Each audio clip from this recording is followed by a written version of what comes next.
Hello students, welcome to primary education. बच्चों, पिछली video में हम लोगों ने पॉलिनेशन यानी परागण की स्टडी की है, जिसमें हम लोगों ने पॉलिनेशन के बारे में जाना कि किसी पुष्प के परागकोश से परागकण का निकलकर किसी दूसरे पुष्प या उसी पुष्प के वर्तिकाग्र यानी स्टिग्मा तक पहुंचना ही परागण की क्रिया कहलाती है। परागण दो प्रकार के होते हैं, स्वपरागण एवं परपरागण। इसके बारे में भी हम लोगों ने बहुत डिटेल में स्टडी किया है। स्वपरागण के बारे में हम लोगों ने जाना कि अगर किसी पुष्प के परागकोश से परागकण निकलकर या तो उसी पुष्प के वर्तिकाग्र तक पहुंचते हैं, या दूसरे केस में क्या होता है कि उसी पौधे के किसी दूसरे पुष्प के वर्तिकाग्र तक परागकण पहुंचते हैं, तो उस प्रोसेस को स्वपरागण कहते हैं। स्वपरागण में ध्यान देने वाली बात यह है कि या तो एक ही पुष्प के परागकोश से परागकण निकलकर उसी पुष्प के वर्तिकाग्र तक पहुंचते हैं, या उसी पौधे के, यहाँ पर एक ही पौधा है लेकिन पुष्प दो होंगे, तो किसी एक पुष्प के परागकोश से परागकण निकलकर दूसरे पुष्प के वर्तिकाग्र तक पहुंचेंगे, तो उसे भी स्वपरागण कहेंगे, क्योंकि पौधा एक ही है, सिर्फ पुष्प दो है। स्वपरागण में भी हम लोगों ने यह जाना था कि स्वपरागण दो प्रकार के होते हैं, स्वयुग्मन जिसे ऑटोगैमी कहते हैं, और दूसरा है स्वजात पुष्पी परागण जिसे जिटोनोगैमी कहते हैं। तो बच्चों, इन दोनों की स्टडी हमने डिटेल में की थी, पर यहाँ फिर भी मैं बता देती हूँ कि जो पहला केस है, यानी एक ही पुष्प के परागकोश से परागकण निकलकर उसी पुष्प के वर्तिकाग्र तक पहुँचते हैं, तो इसे स्वयुग्मन यानी ऑटोगैमी कहते हैं। लेकिन अगर उसी पौधे के दो पुष्प हों और उनके बीच परागण की क्रिया हो रही हो, यानी एक पुष्प के परागकोश से परागकण निकलकर दूसरे पुष्प के वर्तिकाग्र तक पहुंचेंगे, तो इसे स्वजात पुष्पी परागण यानी जिटोनोगैमी कहते हैं। ठीक है, और स्वयुग्मन एवं स्वजात पुष्पी परागण सम्मिलित रूप से स्वपरागण कहलाते हैं। उसके बाद हम लोगों ने परागण की दूसरी विधि के बारे में जाना था, जिसे कहते हैं परपरागण यानी क्रॉस पॉलिनेशन। बच्चों, इसमें क्या होता है कि दो पौधे होते हैं और किसी एक पौधे के एक पुष्प से परागकण निकलकर किसी दूसरे पौधे के वर्तिकाग्र तक पहुंचते हैं, तो इस क्रिया को परपरागण यानी क्रॉस पॉलिनेशन कहते हैं। क्रॉस पॉलिनेशन की विधियों के बारे में भी हमने जाना था। बच्चों, अगर आपने मेरी पिछली वीडियो नहीं देखी है तो प्लीज मेरी पिछली वीडियो जरूर देखें, क्योंकि मैंने वहाँ पर बहुत डिटेल में परागण की प्रोसेस को समझाया है, और यहाँ पर भी मैं परागण की प्रोसेस को रिवाइज करवा दे रही हूँ, ताकि आपको यह जो आज का टॉपिक है उसे समझने में कोई परेशानी ना हो। क्योंकि अगर आप परागण की क्रिया को नहीं समझते हैं, तो आज का जो सेशन है जिसमें हम लोग स्टडी करने वाले हैं फर्टिलाइजेशन यानी निषेचन, तो इस टॉपिक को समझने में आपको बहुत कठिनाई होगी, आप अच्छी तरह से नहीं समझ पाएंगे। इसलिए मैं परागण की प्रोसेस को आपको दोबारा से समझा रही हूँ, ताकि अगर आपने किसी कारण से मेरी पिछली वीडियो नहीं देखी है तो भी आपको निषेचन की क्रिया को समझने में कहीं कोई कठिनाई ना हो। बच्चों, अगर आपने मेरे चैनल को सब्सक्राइब नहीं किया है तो प्लीज मेरे चैनल को सब्सक्राइब करें, क्योंकि प्राइम एजुकेटर देता है आपको क्वालिटी एजुकेशन, वह भी free of cost. Prime educator की ओर से आपको फ्री ऑफ कॉस्ट वीडियोज हमेशा मिलते रहेंगे, क्योंकि हमारी सोच है कि बच्चे सफल होते रहें। बच्चों की सफलता में ही प्राइम एजुकेटर की सफलता है। बच्चों, मेरी कोशिश हमेशा यही रहती है कि मैं आपको बेहतरीन क्वालिटी की एजुकेशन दूं, ताकि आप अपने पॉकेट से 1 रुपया भी खर्च ना करें और अपने गोल को अचीव करें। मैं आपको 10th की स्टडी इतनी डीपली इसलिए करवा रही हूँ, यह आपके लिए फाउंडेशन का काम करे। आप 10th के बाद चाहे जिस भी कंपटीशन को फेस करें, आपको एग्जामिनेशन हॉल में कहीं कोई कठिनाई ना हो।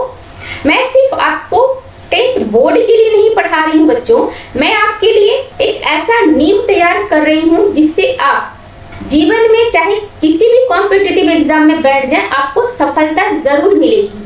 अगर आप नीट के लिए प्रिपरेशन कर रहे हैं, तो यह जो मैं आपको स्टडी करवा रही हूँ यह आपके लिए बहुत फायदेमंद होगी। अगर आपने मेरे चैनल को सब्सक्राइब किया है तो आप नीट क्या किसी भी कॉम्पिटिटिव एग्जाम्स में जरूर सफल होंगे, यह मेरी गारंटी है बच्चों। लेकिन आपको मेरे साथ साथ मेहनत भी करनी होगी, सिर्फ बातें बनाने से काम नहीं चलता, आपको मेहनत भी करनी होगी। आप मेरे साथ साथ नोट्स भी बनाते जाएं। यह मैं हमेशा कहती हूँ कि आप मेरे साथ साथ नोट्स भी बनाते जाएं, ताकि जब आपको क्विक रिवीजन की जरूरत हो तो आप झट से अपना नोट पलट कर देख लें। इसलिए मैं हमेशा बच्चों से कहती हूँ कि नोट्स जरूर बनाएं। तो चलिए आज का सेशन स्टार्ट करते हैं, जानते हैं निषेचन के बारे में, क्योंकि यह बहुत इंपॉर्टेंट टॉपिक है और अक्सर एग्जाम्स में इससे क्वेश्चन पूछे ही जाते हैं। इसलिए आप ध्यान से पूरी वीडियो को देखें, वीडियो को स्किप ना करें। परागण की सफलता के बाद निषेचन की प्रोसेस होती है और इसी निषेचन के बारे में आज के वीडियो में डिटेल से जानने वाले हैं। निषेचन में क्या होता है?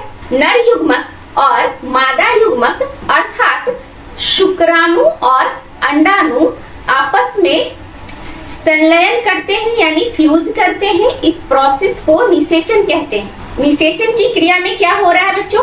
नर युग्मक और मादा युग्मक का संलयन हो रहा है, यानी शुक्राणु और अंडाणु आपस में फ्यूज कर रहे हैं और इस प्रोसेस को निषेचन या फर्टिलाइजेशन कहते हैं।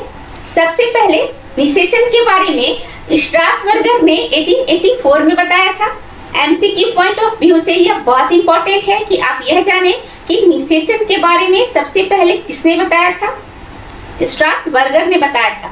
और यह जो निषेचन की प्रोसेस है उसमें होता क्या है बच्चों, आप ध्यान से सुने मेरी बात कि पहले क्या होता है, परागकण वर्तिकाग्र तक आकर पहुंचते हैं परागण की क्रिया के फलस्वरूप। उसके बाद वर्तिकाग्र की सतह से पोषक पदार्थ अवशोषित कर वह वृद्धि करते हैं और वर्तिकाग्र से कुछ रसायन का स्राव होता है, यानी वर्तिकाग्र से कुछ रसायन निकलते हैं और उस रसायन के प्रभाव से यह जो पॉलन ग्रेन्स यानी परागकण हैं यह जर्मिनेट हो जाते हैं। तब परागकण से एक ट्यूब यानी नली जैसी रचना निकलती है, जिसे पराग नलिका या पराग नली कहते हैं। और इस पराग नलिका का निर्माण कैसे होता है, यह ध्यान देने वाली बात है। इस पराग नलिका का निर्माण वर्तिकाग्र की सतह से जो रसायन निकलता है उसी रसायन के द्वारा इस पराग नलिका का निर्माण होता है। बच्चों जैसा कि आप यह देख पा रहे हैं कि यह परागकण है और परागकण जब जर्मिनेट होती है तो इससे एक ट्यूब जैसी रचना निकलती है, एक नली जैसी रचना निकलती है, जैसा कि आप डायग्राम में देख पा रहे हैं। और इस नली जैसी रचना को पराग नली कहते हैं। यह जो नली जैसी रचना है जो परागकण से निकल कर आई है, इसे क्या कहेंगे बच्चों? इसे पराग नली या पॉलन ट्यूब्स कहते हैं। इस पराग नली के अग्र सिरे पर यानी अगले सिरे पर एक एंजाइम प्रेजेंट होती है और यह एंजाइम क्या करती है, यह जो वर्तिकाग्र है इसकी सतह को गला देती है, क्योंकि वर्तिकाग्र की सतह जब तक गलेगी नहीं तो यह पॉलन ट्यूब अंदर कैसे आएगी, है ना। पराग नलिका के सिरे पर जो एंजाइम होती है वह क्या करती है, इस वर्तिकाग्र की सतह को गला देती है ताकि यह जो पराग नलिका है यह अंदर आ सके। और यह पराग नलिका जब अंदर आती है तो यह स्टाइल यानी वर्तिका से होते हुए यह पराग नलिका कहाँ प्रवेश करती है, यह बीजांड में प्रवेश करती है। जैसा कि आप देख पा रहे हैं कि यह क्या है, पराग नलिका है और यह कहाँ प्रवेश कर रही है, यह बीजांड में प्रवेश कर रही है। आप एक बार ध्यान से देख लें इस डायग्राम को, मैं फिर से बता रही हूँ, यह परागकण है और जब परागकण जर्मिनेट करती है तब यह ट्यूब जैसी रचना बनाती है जिसे पराग नली या पॉलन ट्यूब कहते हैं। और इस पॉलन ट्यूब के अग्र सिरे पर एक एंजाइम प्रेजेंट होती है। यह एंजाइम इस वर्तिकाग्र के ऊतकों को गला देती है। जब यह वर्तिकाग्र के ऊतकों को गला देती है तब यह पराग नली नीचे की ओर वर्तिका में आ जाती है। वर्तिका से होते हुए यह बीजांड में प्रवेश करती है। आप देखें कि किस प्रकार से यह बीजांड में प्रवेश कर रही है। ठीक है, तो बच्चों आपने क्या देखा कि पराग नलिका बीजांड में प्रवेश कर चुकी है। जो फर्टिलाइजेशन की प्रोसेस है वो बीजांड यानी ओव्यूल में ही होती है। तो बीजांड यानी ओव्यूल के बारे में थोड़ी डिटेल से जानकारी ले लेते हैं। तो बच्चों यह जो डायग्राम आपके स्क्रीन पर है यह फर्टिलाइजेशन की डायग्राम है यानी निषेचन की डायग्राम है, जिसमें यहाँ आपको फीमेल गैमेटोफाइट को इनलार्ज करके दिखाया गया है। यह जो पोर्शन है इसे फीमेल गैमेटोफाइट कहते हैं और इसी छोटे से पोर्शन को आपको यहाँ इनलार्ज करके दिखाया गया है, जो कुछ इस तरह से दिखाई दे रही है। तो आपने जान लिया कि यह पोर्शन कहाँ से आई है। यह पोर्शन जो है यहाँ से आई हुई है, इस पोर्शन को इनलार्ज करके दिखाया गया है। तो चलिए यह जो फीमेल गैमेटोफाइट है इसको और अच्छी तरह से समझने के लिए इसे सिंगल स्लाइड में देखते हैं। तो बच्चों यह जो आपके स्क्रीन पर डायग्राम है वह एम्ब्रायो शेप यानी भ्रूण कोश की डायग्राम है और यह एम्ब्रायो शेप यानी भ्रूण कोश मादा जननांग का भाग है। बच्चों यह एंटीपोडल सेल्स क्या करते हैं, यह एंटीपोडल सेल्स एग सेल्स को, यह जो एग सेल्स है इनको पोषक तत्व प्रोवाइड करवाते हैं, यानी एग सेल्स इन्हीं से पोषक तत्व ग्रहण करते हैं और यह लिपिड युक्त होते हैं, यानी इनमें वसा की प्रचुर मात्रा होती है। और यह जो सिनर्जिड्स हैं, यह सिनर्जिड्स क्या करते हैं, यह पॉलन ट्यूब को गाइडलाइन प्रोवाइड करते हैं। जब पॉलन ट्यूब बीजांड में प्रवेश करते हैं तो इन्हीं में से एक सिनर्जिड्स में यह प्रवेश करते हैं। सिनर्जिड्स में वाटरी कंटेंट भरा रहता है और यह वाटरी कंटेंट पॉलन ट्यूब अवशोषित कर लेते हैं और रप्चर हो जाते हैं यानी फट जाते हैं और अपने अंदर का कंटेंट इसमें छोड़ देते हैं। और पॉलन ट्यूब में क्या भरा रहता है बच्चों, पॉलन ट्यूब में 2 मेल गैमीट होते हैं, जिनमें से एक मेल गैमीट इस एग सेल के साथ फ्यूज करता है और दूसरा मेल गैमीट इन दोनों पोलर न्यूक्लियाई से फ्यूज करता है ना। तो यहाँ पर फर्टिलाइजेशन की 2 बार प्रोसेस हो रही है। एक बार में जब पॉलन ट्यूब का एक गैमीट एग सेल से फ्यूज करता है तो युग्मज यानी कि जाइगोट बनाता है और दूसरी बार जब फर्टिलाइजेशन की क्रिया होती है यानी पॉलन ट्यूब का जब दूसरा male gamete in polar nuclei के साथ फ्यूज करता है तो इस प्रोसेस को ट्रिपल फ्यूजन कहते हैं और 3n स्ट्रक्चर बनती है, यानी कि प्राइमरी एंडोस्पर्म न्यूक्लियस बनती है। और यह जो 3n स्ट्रक्चर है यानी कि एंडोस्पर्म जाइगोट को न्यूट्रिशन प्रोवाइड करती है। जाइगोट जो कि 2n स्ट्रक्चर है उसको न्यूट्रिशन प्रोवाइड करती है। जाइगोट जब विकसित होते हैं तो भ्रूण का निर्माण करते हैं और इसी भ्रूण को यह जो एंडोस्पर्म यानी 3n स्ट्रक्चर है वह पोषक तत्व प्रोवाइड करवाता है, यानी पोषक तत्व भ्रूण को कहाँ से मिलते हैं, इसी 3n स्ट्रक्चर से यानी एंडोस्पर्म से मिलते हैं। बच्चों जब कोई भ्रूण एंडोस्पर्म से पूरी तरह से न्यूट्रिशन एब्जॉर्ब कर लेता है तो ऐसे में एंडोस्पर्म सॉफ्ट हो जाता है, जैसे कि मटर, सरसों इत्यादि के ऊपर जो छिलका होता है उसी छिलके को एंडोस्पर्म कहते हैं। और वह छिलका इसलिए पतला और सॉफ्ट होता है क्योंकि अंदर में जो एम्ब्रियो है उसने पूरी तरह से पोषक तत्व को अवशोषित कर लिया है। लेकिन कभी कभी होता है कि एम्ब्रियो जो अंदर होता है वह एंडोस्पर्म से पूरी तरह से पोषक तत्व अवशोषित नहीं कर पाता है और ऐसे में एंडोस्पर्म बहुत हार्ड हो जाता है, यानी भ्रूण के ऊपर की जो कवरिंग होती है वही एंडोस्पर्म है।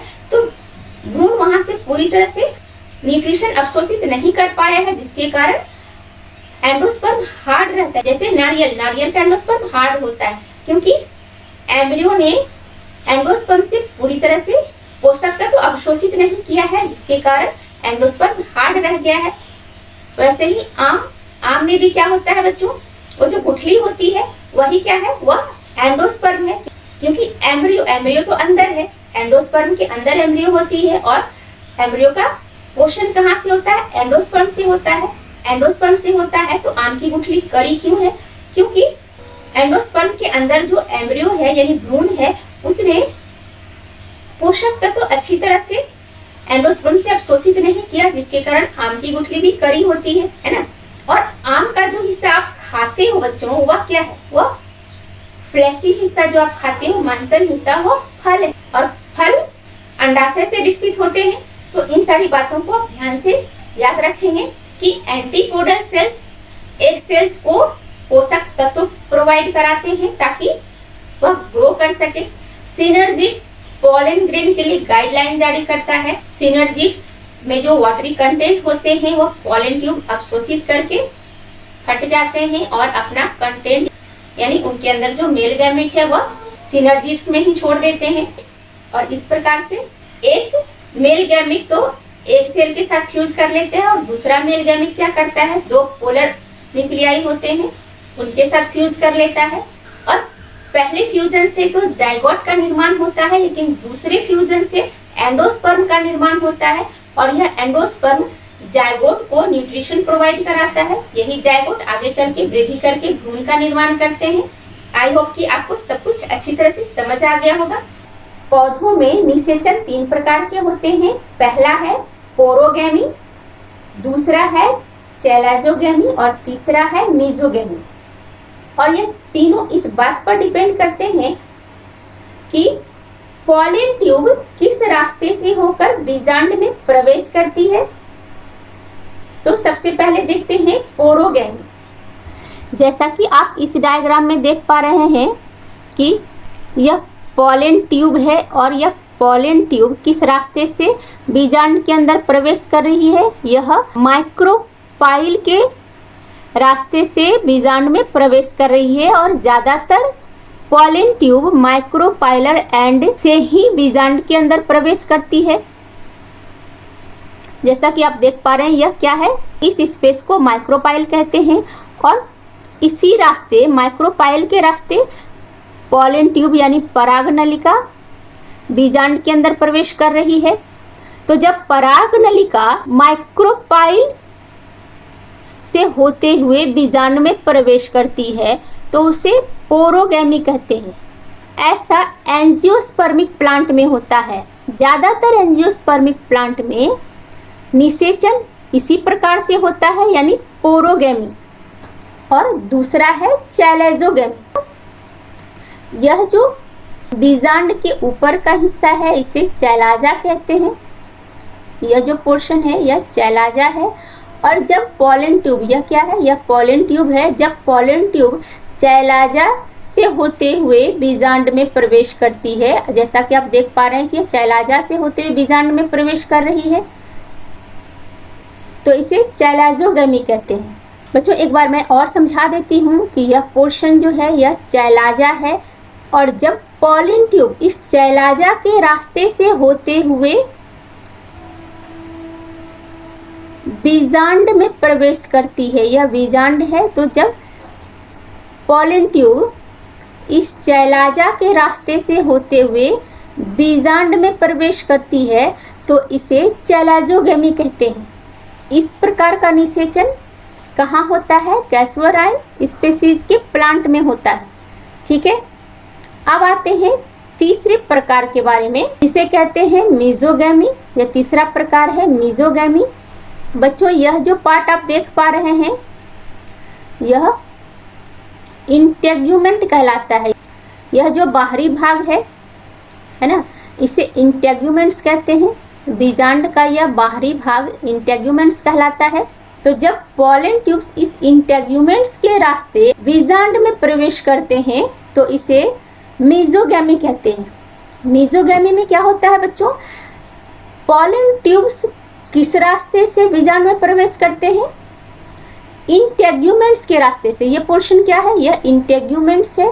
तो जब पॉलन ट्यूब्स इंटेग्यूमेंट्स के रास्ते से बीजांड के अंदर में प्रवेश करते हैं तो उसे मीजोगैमी कहते हैं। अब इस टाइप का निषेचन कुकुरबिक प्लांट में होता है, जैसे पंपकिन, कद्दू, यानी कद्दू के पौधों में निषेचन की प्रक्रिया किस प्रकार से होगी, मीजोगैमी। तो बच्चों मैं उम्मीद करती हूँ कि निषेचन के तीनों प्रकार के बारे में आप अच्छी तरह से समझ गए होंगे। बच्चों मैंने बहुत बारीकी से समझाया है आपको, मैंने हर माइन्यूट डिटेल्स की जानकारी आपको दी है। अगर आपको इसी तरह के क्वालिटी एजुकेशन की ज़रूरत है, आपको हमेशा इसी तरह से फ्री एजुकेशनल वीडियोस मिलते रहेंगे। आपके ना सिर्फ बोर्ड के एग्जाम्स की तैयारी अच्छी हो जाएगी बल्कि आप 11th-12th के एग्जाम्स में भी अच्छे नंबर स्कोर कर पाएंगे। ना ही नहीं बच्चों, आप जैसे ही 10th पास करके किसी कॉम्पिटिटिव एग्जाम्स में बैठते हैं तो उसके लिए भी आपकी बहुत अच्छी तैयारी हो जाएगी। इसलिए आप वीडियो को बिना स्किप किए देखें। क्योंकि मैं आपके एक एक सेकंड का ख्याल रखती हूँ। आप मेरे चैनल पर लगातार बने रहें, मेरे हर वीडियो को अच्छी तरह से देखें, जितने भी पॉइंट्स मैं डील करती हूँ उन्हें नोट भी करते जाएं। आप नोटबुक जरूर बनाएं। मैं बार बार कहती हूँ कि नोटबुक आप जरूर बनाएं ताकि आप क्विक रिवीजन कर पाए। वीडियो आपको एक बार में नहीं समझ में आती है तो आप 2 बार 4 बार देख सकते हैं। फ्री वीडियोस है, आपके पैसे तो नहीं लगने वाले हैं, इसलिए बार बार आप देखें ताकि आपकी समझ बने और आप अपने लिए बेहतरीन भविष्य का निर्माण करें। जो निषेचन के बाद क्या होता है कि युग्मनज का निर्माण होता है। निषेचन के बाद की प्रोसेस के बारे में भी जानना जरूरी है ना, कि निषेचन के बाद क्या होता है। तो निषेचन के बाद युग्मनज यानी जायगोट का निर्माण होता है। फिर वह युग्मनज धीरे धीरे बढ़ता है और भ्रूण का निर्माण करता है। फिर बीज और फल का निर्माण होता है। बच्चों, इसे आप बिल्कुल आसान तरीके से समझ सकते हो। जैसे अभी आम का सीजन है तो आम के सीजन में क्या होता है, पेड़ों पर मंजर लगते हैं और वह मंजर क्या है, आम का मंजर युग्मनज यानी जायगोट है। अगर आम के पेड़ों में आपको मंजर दिख जाए, इसका मतलब निषेचन की प्रोसेस हो चुकी है, यानी युग्मनज का निर्माण हो चुका है। मंजर क्या है, युग्मनज है यानी जायगोट है। और जब ये मंजर आकार में वृद्धि करते हैं तो उसे क्या कहते हैं, आमतौर पर बोलचाल की भाषा में उसे टिकोला कहते हैं। छोटे छोटे साइज का होता है। बच्चे अक्सर इसे बहुत चाव से खाते हैं, बहुत पसंद आता है बच्चों को। उम्मीद है आपने भी खाया ही होगा। तो उस टिकोला को भ्रूण कहते हैं यानी एम्ब्रियो कहते हैं।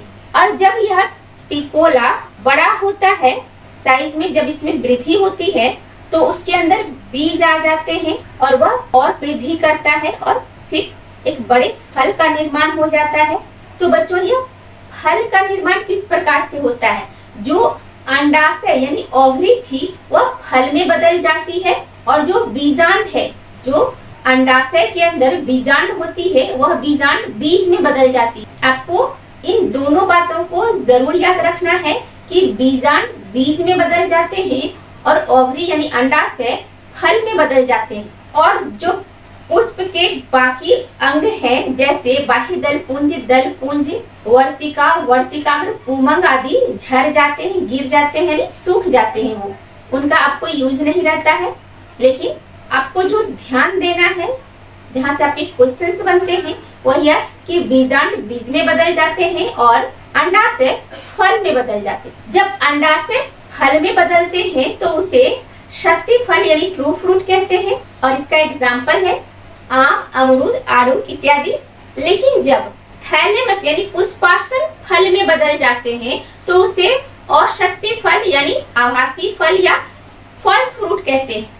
और इसका एग्जाम्पल है सेब, स्ट्रॉबेरी, अखरोट इत्यादि। तो बच्चों, आपने क्या देखा कि फल 2 प्रकार के होते हैं, सत्य फल और आभासी फल। सत्य फल में आपको याद रखना है कि अंडाशय फल में कन्वर्ट होते हैं। अंडाशय जब फल में कन्वर्ट हो जाए तो उसे सत्य फल कहते हैं। और जब पुष्पासन यानी थैलेमस फल में कन्वर्ट हो जाए तो उसे असत्य फल यानी कि आभासी फल कहते हैं। क्वेश्चंस आपको यहाँ से भी बनते हैं। सत्य फल के एग्जाम्पल्स पूछ सकते हैं या फिर सत्य फल किसे कहा जाता है, आभासी फल किसे कहा जाता है, इन सबसे क्वेश्चन बनते हैं।